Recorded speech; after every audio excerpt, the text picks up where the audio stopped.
ब्रह्मा, विष्णु, महेश ये अजर अमर हैं। उनकी कभी जन्म या मृत्यु नहीं होती। वही तो सृष्टि के रचनहार हैं। उनका कभी विनाश नहीं होता। वो ही जगत के पालनहार हैं। वास्तव में परमात्मा तो निराकार है। यदि आप अपने जीवन में सुख प्राप्ति चाहते हो तो एकादशी का व्रत कीजिए, श्राद्ध निकालिए। जो श्रद्धालु लोग इस जन्म में दुख भोगते हैं वो उनके पिछले जन्मों के कर्मों का फल है, और पिछले जन्मों के कर्म फल को भगवानों को भी भोगना पड़ता है। तो फिर आम जीव की क्या औकात है?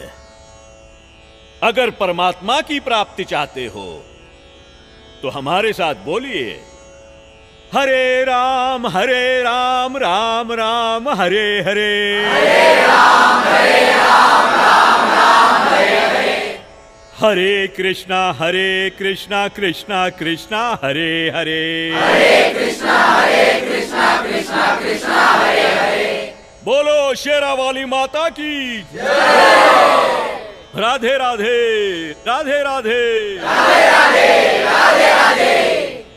भक्तों, यदि आप में से किसी के भी मन में कोई भी आशंका हो, कोई भी प्रश्न हो तो निसंकोच पूछिएगा। महात्मा जी, आप ये भोली भाली जनता को क्यों गुमराह कर रहे हो? अरे दुष्ट लड़की, तेरा ये बोलने का दुस्साहस कैसे हुआ? तेरे पास क्या आधार है कि मैं जनता को गुमराह करता हूँ? लगता है ये हिंदू विरोधी है। ए चल नीचे बैठ।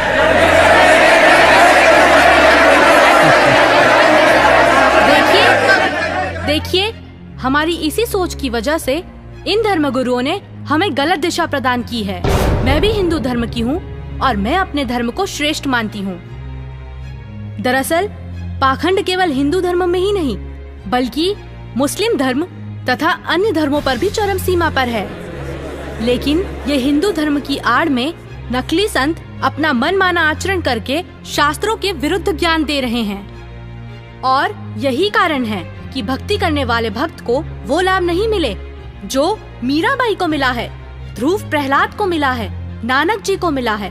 मैं किसी का विरोध नहीं कर रही। मैंने खुद अपने शास्त्रों को पढ़ा है और मेरे मन में भी कुछ प्रश्न हैं। लेकिन दुर्भाग्यवश हमारे समाज में अपने धर्म को, अपने शास्त्रों को, अपने परमात्मा को जानने की कोशिश करता है तो उसे आप जैसे भोले श्रद्धालु धर्म विरोधी समझने लगते हैं। पर आज मैं जो आप सभी को सच्चाई बताने जा रही हूँ, जो शायद आपने पहले कभी नहीं सुनी होगी।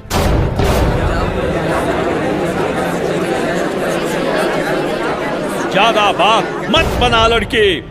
तेरे पास क्या प्रमाण है? बताती क्यों नहीं? महात्मा जी, थोड़ा धीरज रखिए और सुनिए। आप ही ने तो कहा था ब्रह्मा, विष्णु, महेश अजर अमर हैं, उनका कभी विनाश नहीं होता, वही सृष्टि के रचनाहार हैं। मैंने टीवी पर एक संत रामपाल जी का सत्संग सुना, उसी से पता चला। पता है उन्होंने क्या कहा? रुकिए एक मिनट, अभी बताती हूँ।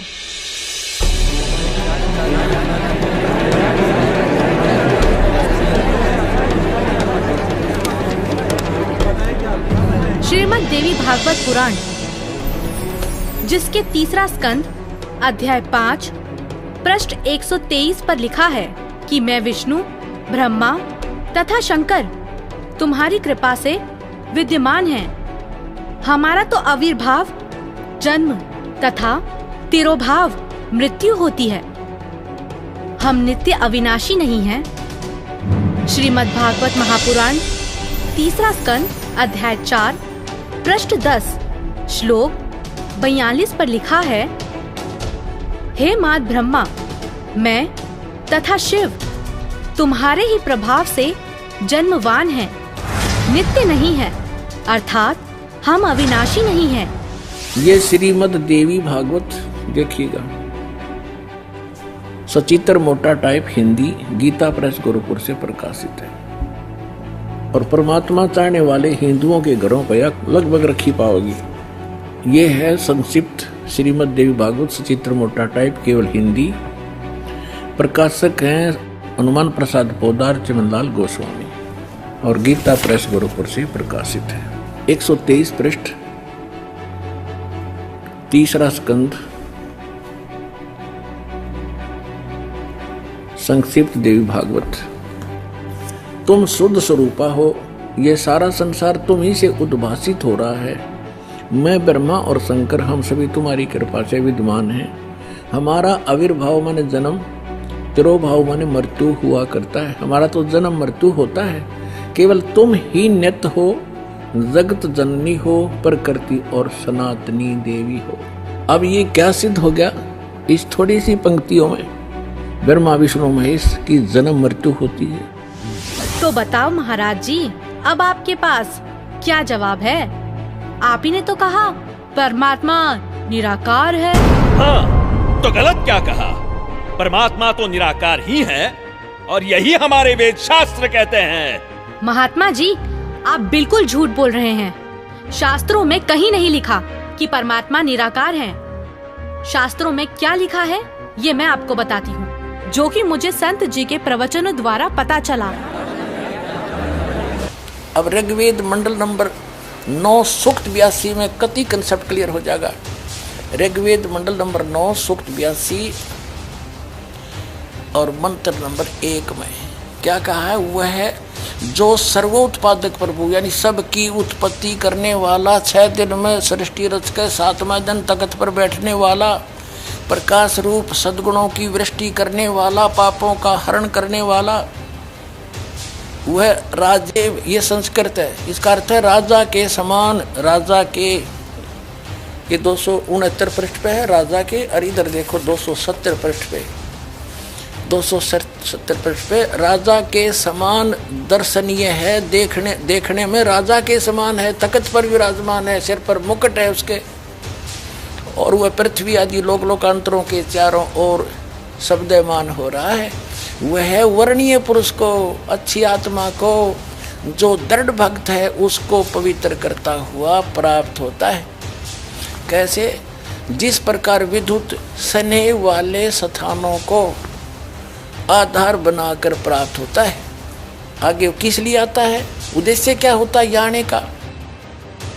हे परमात्मन, उपदेश करने की इच्छा से, तत्व ज्ञान, यथार्थ ज्ञान बताने की इच्छा से आप महापुरुषों को प्राप्त होते हो, नीचे आकर के गति करके आते हो, और आप अत्यंत गतिशील पदार्थ के समान हमारे आध्यात्मिक यज्ञ को, यानी हमारे धार्मिक अनुष्ठानों को प्राप्त होते हैं।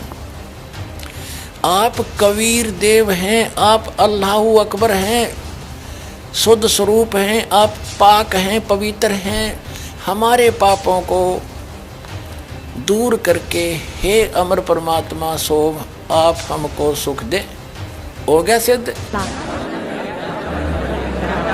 शास्त्रों में लिखा है, यजुर्वेद अध्याय 5 मंत्र 1, 6, 8, यजुर्वेद अध्याय 1 मंत्र 15, यजुर्वेद अध्याय 7 मंत्र 39, ऋग्वेद मंडल 1 सूक्त 31 मंत्र 17, ऋग्वेद मंडल 9 सूक्त 86 मंत्र 26, 27, ऋग्वेद मंडल 9 सूक्त 82 मंत्र 1 से 3।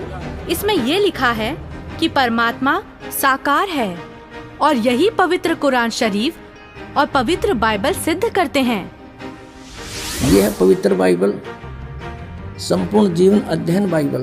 प्रबंधक संपादक डेविड स्टुअर्ट, अंग्रेजी प्रधान संपादक Donald C Stamps, MA MDV, संयुक्त संपादक ये सारे इनका ये यहाँ से छपाई देखो। जेनेसिस माने सृष्टि, जेनेसिस 1, ये 4 पृष्ठ पे उत्पत्ति यहाँ से आरंभ होती है। प्रथम आदि में परमेश्वर ने आकाश और पृथ्वी की सृष्टि की, ये पहला दिन था।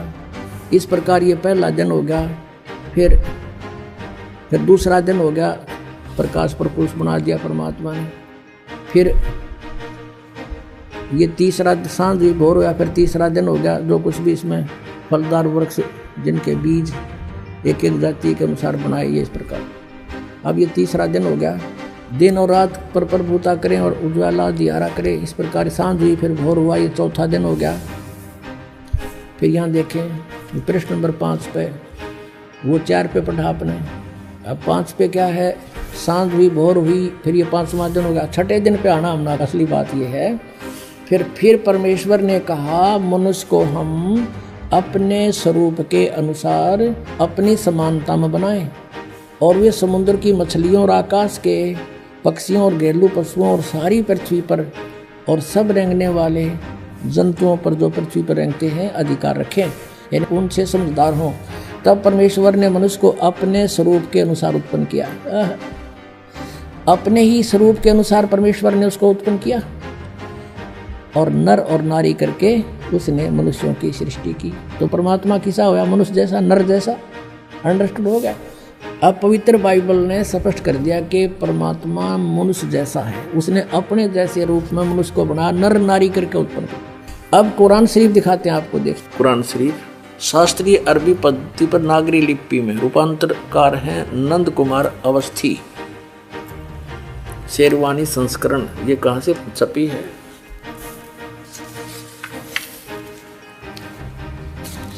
ये वही लिखा कि वो इस्लामी किताब, इसमें कोई संदेह की गुंजाइश नहीं है।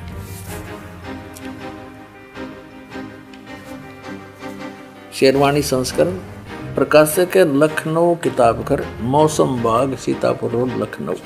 हम यहाँ पढ़ेंगे, हिंदी पढ़ेंगे। सूरत फुरकानी 25 607 पृष्ठ पे यहाँ देखिए 59 नंबर आयत में, सूरत फुरकानी 25 में, जिसने आसमान और जमीन और जो कुछ उनके बीच में है सबको 6 दिन में पैदा किया और फिर तख्त पर जा विराजा।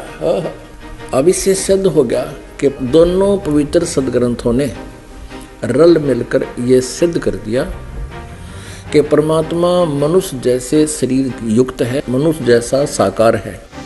महात्मा जी, आपने ये भी झूठ कहा है कि श्राद्ध निकालने, व्रत करने से सुख और मुक्ति मिलती है, जबकि संत जी के प्रवचनों से सुना है कि गीता अध्याय 9 के श्लोक 25 में कहा है, पितरों को पूजने वाले पितरों को प्राप्त होते हैं, भूतों को पूजने वाले, पिंड दान करने वाले भूतों को प्राप्त होते हैं, अर्थात भूत बन जाते हैं। गीता अध्याय 6 श्लोक 16 में लिखा है कि हे अर्जुन, ये योग ना तो अधिक खाने वाले का, ना बिल्कुल ना खाने वाले का, ना अधिक जागने वाले का, ना अधिक शयन करने वाले का, और ना ही एक स्थान पर बैठकर साधना करने वाले का सिद्ध होता है। गीता अध्याय 16 श्लोक 23-24 में कहा है कि शास्त्र विधि को त्याग कर जो साधक मनमाना आचरण करते हैं, उनको ना तो कोई सुख होता है, ना कोई सिद्धि प्राप्त होती है, तथा ना उनकी गति अर्थात मोक्ष होता है। अरे क्या चल क्या रहा है इस लड़की का? अरे कोई तो रोको उसे। ये लड़की सही बोल रही है।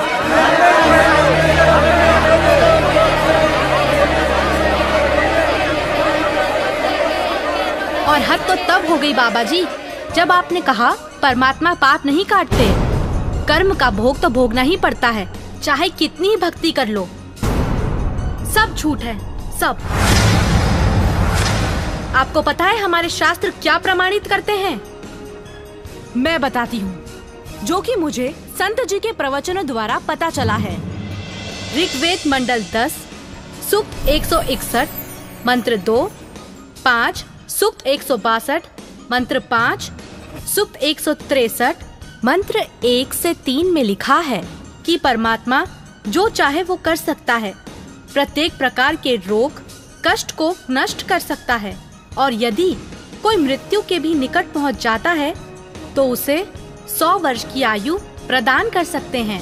अब देखिए वेद इसको प्रमाणित करेंगे कि परमात्मा घोर पाप का विनाश कर देता है।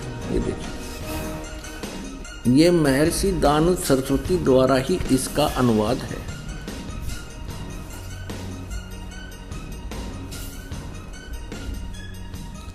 प्रकाशक हैं सर्वदेशिक आर्य प्रतिनिधि सभा 2/5 महर्षि दान भवन रामलीला मैदान नई दिल्ली से। यजुर्वेद आर्य भाषा भाष्य संपूर्ण 40 अध्याय महर्षि दानंद सरस्वती कृत यानी दानंद जी के द्वारा इनका अनुवाद है। मुद्रक है Prince offset printers 1510 Pataudi house Daryaganj नई दिल्ली से। अब देखिएगा यजुर्वेद के 8वें अध्याय का 13वां मंत्र स्पष्ट करेगा। ये 8वां अध्याय और 241 पृष्ठ पे 8वें अध्याय का 13वां श्लोक। इसमें क्या लिखा है कि देव कर्तस्य एनस्य अवजनमसि, मनुष्य कर्तस्य एनस्य अवजनमसि, पितृ कर्तस्य एनस्य अवजनमसि, आत्म कर्तस्य एनस्य अवजनमसि। एनस्य एनस्य घोर एनस्य एनस्य माने अपराध के अपराध यानी घोर पाप के भी। अब आपको इसका यहाँ दिखाते हैं 242 पृष्ठ पर इन्हीं का अनुवाद किया हुआ। ये 242 पृष्ठ पे। हे सबके उपकार करने वाले मित्र आप। अब यहाँ इसने मित्र शब्द प्रयोग कर दिया, यहाँ परमेश्वर ना लिखा, क्योंकि इसको पता था वेदों को पढ़ने वाला मुझ पर पूरा विश्वास करेगा, और मैंने यहाँ लिख दिया मित्र, तो वो ये समझेगा कि मित्र के बारे में लिखा है, भगवान के बारे में नहीं, इसलिए इसको पढ़ पढ़ा कर आगे चल पड़ेगा। आप दान देने वाले के अपराध के अवजनम, एनस्य माने अपराध के, अवजनम माने विनाश करने वाले, असी माने हो, मनुष्य कर्तस्य साधारण मनुष्यों के किए हुए, एनस्य माने अपराध के, अवजनम माने विनाश करने वाले हो, पितृ कर्तस्य पिता के किए हुए, एनस्य माने अपराध, ये अपराध ही लिखना चाहिए था, विरोधासन लिखा है, अच्छी प्रकार हरने वाले हो, नाश करने वाले हो। अपने किए हुए एनस्य माने पाप के, एनस्य कहो, एनस्य का अर्थ पाप कहो, एनस्य माने अपराध कहो, एनस्य माने अपराध या पाप एक ही अर्थ होता है। एनस्य माने पाप के दूर करने वाले, अवजनम माने नाश करने वाले, अवजनम विनाश करने वाले हो, अवजनम माने विनाश करने वाले हो। एनस्य एनस्य अधर्म के अधर्म यानी घोर पाप के भी, अवजनम माने नाश करने वाले हो। अब जानता हुआ मैं जो कुछ भी अधर्म आचरण किया करता हूँ या करूँ, अनजान में जो कुछ भी किया करता हूँ वह करूँ, उस सब एनस्य माने अपराध के, पाप के, दुष्ट आचरण के नहीं, पाप के आप अवजनम माने नाश करने वाले हो। और महात्मा जी, आपको तो ये भी नहीं पता पूर्ण परमात्मा कौन है।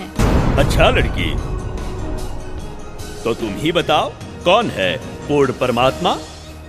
पूर्ण परमात्मा, पूर्ण परमात्मा वो है जिसने सृष्टि की रचना की है। उस परमेश्वर का नाम है कबीर। मैं आपको प्रमाणित करती हूँ, जो कि मुझे संत जी के प्रवचनों द्वारा पता चला है। प्रमाण 1, पवित्र यजुर्वेद अध्याय 29 मंत्र 25। जिस समय भक्त समाज को शास्त्र विधि त्याग कर मनमाना आचरण कराया जा रहा होता है, उस समय कबीर देव तत्व ज्ञान को प्रकट करता है। प्रमाण 2, पवित्र सामवेद संख्या 359 अध्याय नंबर 4 के खंड नंबर 25 का श्लोक नंबर 8, जो कबीर देव तत्व ज्ञान लेकर संसार में आता है, वह सर्वशक्तिमान है तथा काल के कर्म रूपी किले को तोड़ने वाला है, सर्व सुखदाता है तथा सर्व के पूजा करने योग्य है। ऋग्वेद मंडल 9 सूक्त 86 मंत्र 17। ऋग्वेद मंडल 9 सूक्त 86 मंत्र 18। ऋग्वेद मंडल 9 सूक्त 86 मंत्र 19। ऋग्वेद मंडल 9 सूक्त 86 मंत्र 20। अथर्ववेद कांड नंबर 4 अनुवाक नंबर 1 मंत्र नंबर 7।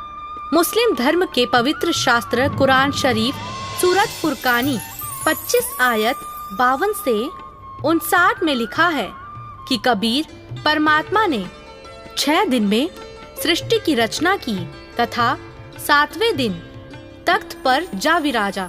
जिससे परमात्मा साकार सिद्ध होता है। राग तिलंग महला 1, पंजाबी गुरु ग्रंथ साहिब, पृष्ठ नंबर 721। बाइबल में भी लिखा है, सृष्टि की रचना परमात्मा ने की, जिनका नाम है कबीर।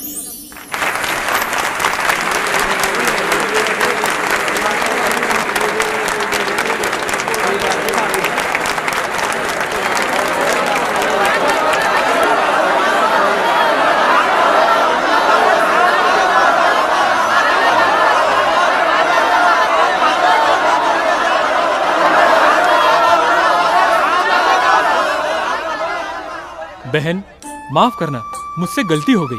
असल में हिंदू विरोधी तो ये नकली संत है जो हमें शास्त्रों के विरुद्ध भक्ति बता रहा है। आपने तो हमारी आंखें खोल दी। बहुत बहुत धन्यवाद आपका।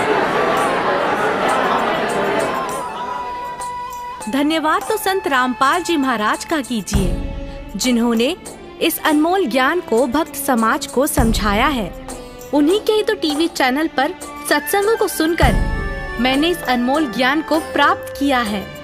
हर रोज टीवी पर सैकड़ों बाबा आते हैं, लेकिन सही भक्ति तो संत रामपाल जी महाराज ही बताते हैं। तो बोलो संत रामपाल जी महाराज की जय। संत रामपाल जी महाराज की जय। संत रामपाल जी महाराज की जय।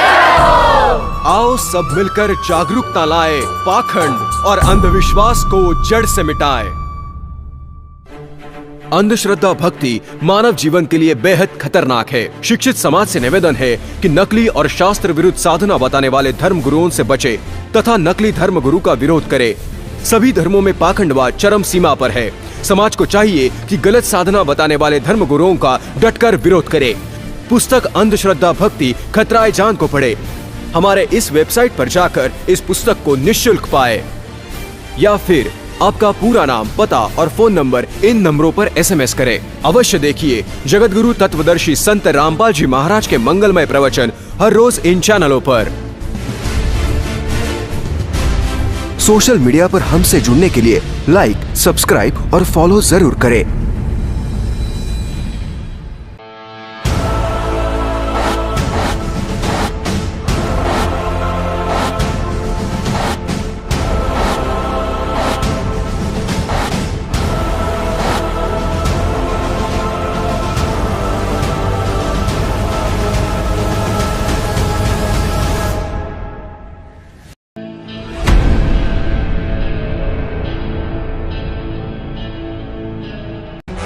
भारत के सभी राजनेताओं, स्वामियों, धर्मगुरुओं और शंकराचार्यों को मुसलमान धर्म के प्रवक्ता डॉक्टर जाकिर नायक की खुली चुनौती। ये चैलेंज है, कोई भी शख्स हिंदुस्तान में हो, मिनिस्टर हों दो, कोई भी स्वामी हों दो, कोई भी शंकराचार्य हों दो, इंशाल्लाह मैं तालिब इल्म हूँ इस्लाम और दीगर मज़हब का। मैं तस्लीम करता हूँ कि डिबेट होना चाहिए, मैं उनसे डिस्कशन करता हूँ। अगर मुझे गलत साबित करो, मैं बदलने को तैयार हूँ। ये मुसलमान की जबान है, हम जब जबान देते हैं उसका पालन करते हैं। संत रामपाल जी महाराज ने स्वीकार की मुस्लिम धर्म प्रवक्ता डॉक्टर जाकिर नायक की चुनौती। मुस्लिम धर्म प्रवक्ता डॉक्टर जाकिर नायक हैं दादा आमंत्रित, जब चाहे कर सकते हैं संत रामपाल जी महाराज के साथ ज्ञान चर्चा। डॉक्टर जाकिर नायक के इस चैलेंज को स्वीकार करता हूँ, लेकिन अपने उस वायदे को याद रखना जिसमें कहा है कि जो मुझे झूठा सिद्ध कर देगा, गलत सिद्ध कर देगा, मैं अपने आप को बदल लूँगा। चैलेंज, आपको 10 पॉइंटों पर झूठा कर दूंगा सिद्ध, और कभी भी आकर के वो अध्यात्मिक ज्ञान चर्चा कर